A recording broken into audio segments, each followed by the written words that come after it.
जाते आणि 2 वर्ष जे राज्य सरकारकडून प्रो गोविंदा आयोजित करण्यात येतो त्याचा मानाचा पहिला क्रमांक जो आहे तो पहिला क्रमांक देखील जय जवान गोविंदा पथक गेली 2 वर्ष जे आहे ते पटकावताना पाहायला मिळतात। आणि आता दुसरीकडे आपण या ठिकाणी पाहतोय की 9 थरांची सलामी जी आहे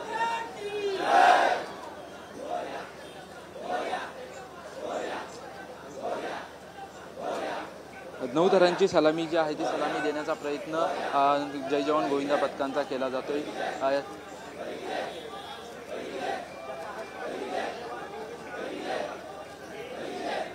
दहीहंडी सणाला सुरुवात झाल्यानंतर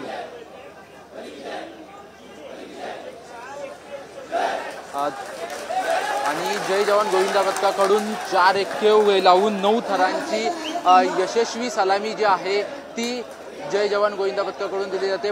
पहिलीच सलामी जी आहे ती 9 थरांची